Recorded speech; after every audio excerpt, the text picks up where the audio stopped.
Hey guys, Milli Fox here. I wanted to take a minute to talk to you about how I'm preparing for an unmedicated childbirth. I'm currently 30 weeks pregnant and hoping to give birth at the birth center in Toronto. I had my first baby, my son, who's now 3 years old, at home in our condo, but I can't do that this time because we're out of the catchment area for our midwives to come and do a home birth. So we're going to go to the birth center, and I am hoping to have an unmedicated birth the second time around. And I just want to give a disclaimer that I understand that we cannot control birth. I am a doula myself, which is how I got into this whole world of being so passionate about birth. And I know that these are birth wishes and you can't really make a birth plan. So just putting that out there because I don't like this story or the stigma that anybody should ever feel like they failed at birth. That doesn't happen. You don't fail at birth, okay? But if you do want to prepare yourself to try for an unmedicated childbirth,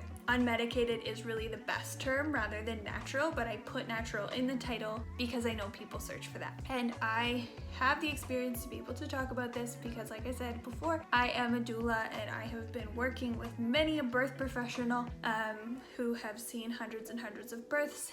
And these are the sort of things that can really help reduce the amount of fear going into birth, which can reduce the amount of perceived pain. I'm not sure that I totally believe in a pain-free childbirth experience because, well, unless you know you're under, but even then there's going to be pain afterwards. However you choose to relate to it.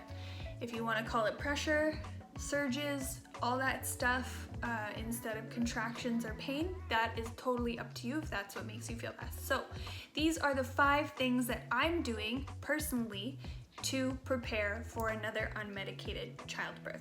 So the first thing that I did in my first pregnancy was I read the book Hypnobirthing, and you can get your hands on this book on Amazon.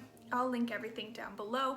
And I also signed up for the class, the Hypnobirthing class. I think the Hypnobirthing class is really useful for somebody who likes an in-person experience, who doesn't do well with reading, who doesn't absorb, information as well via reading, and they would like that physical hands-on experience of learning from an instructor. For me, I found the book a bit more helpful than I did the actual class because I already had a lot of knowledge, and I just didn't find it as effective, to be honest. I didn't feel as comfortable in the class, but that could be different for anybody. The second thing that I did is I created a YouTube playlist of meditations and visualizations to prepare for birth.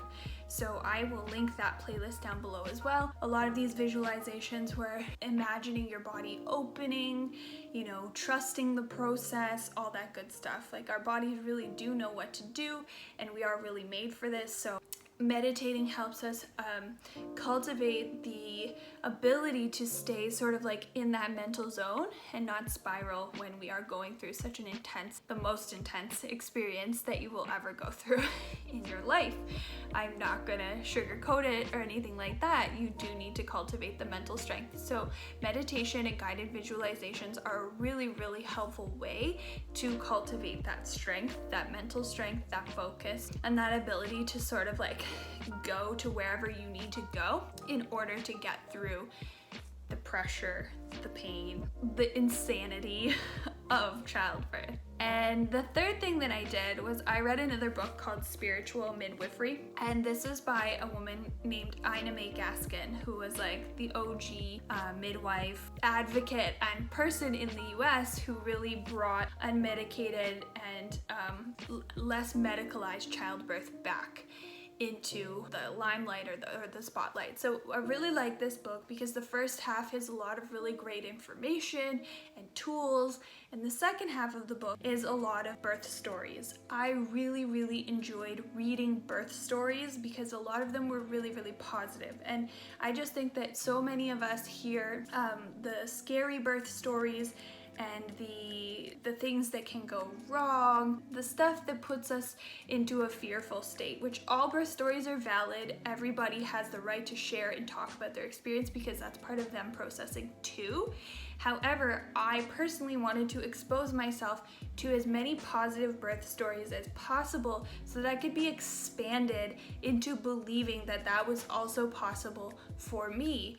and it was just really a beautiful thing for me to do. And hand in hand with that, reading the birth stories and reading spiritual midwifery, I was on YouTube all the time watching natural and unmedicated and home births. There's a ton of videos available out there of women who have been brave enough to film their births and put them up on YouTube, and I really loved watching those peaceful births. It was incredible, you know, how many women were just silent and in the zone and just birthed their babies and caught their own babies. I'm not saying that's the right way to do things at all. I definitely wasn't quiet when I had my son. In no way, I did not catch my own baby. I didn't have a water birth. We did have a birth tub at our condo, but I didn't give birth in the water. It just didn't work out that way. However, it just, again, expanded me and made me believe that that was possible for me and made me feel a lot less fear going into the experience. So there is a book also. I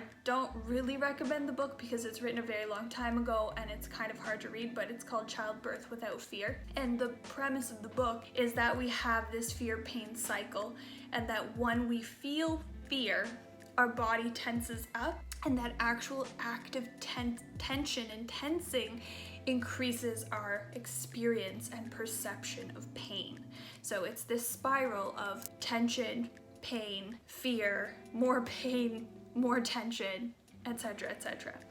So those YouTube videos that I watch, I don't have any to link because I just watched so many of them, I found really helpful. One of the first things that I did before all of these steps was I actually watched a bunch of birth documentaries. I'm not going to recommend really any of them because a lot of them sort of have a lot of heavy bias towards a certain type of birth, and I don't think that there is a right way to give birth. I just think that there's a right way for you, and obviously we want to put safety first. I felt safest and most comfortable in a non-hospital setting, and some people will feel safest in a hospital setting. That's totally individual. So I just also want to make sure that everybody is validated and has a licensing and agency to know what's right for them and stand up for that as well. The last thing that I'm doing this time around that I did not do last time was perineal massage, and this is not just to prevent tearing. I did tear in my first birth, only I think first or second degree, but I did tear, and I didn't do perineal massage. I found it very difficult to do on my own, and my husband was not interested in helping me, so I didn't really do it. But this time around, I've gotten my hands on this really nifty tool, which is actually called a Kegel release curve, and I'll link that down in the description too. And I'm going to be using this starting at 35 weeks to start helping with the perineal massage. And what I've come to understand about this and about perineal massage that is not actually about just stretching tissue is that it gets you used to the feelings of sort of increased pressure down there in that area. It gets you more connected to those tissues. It helps you understand sort of like the feeling of the limits. And again, it reduces fear, right? Because we are incrementally increasing the time that we are doing this massage, and we are incrementally increasing the pressure that we're using during the massage.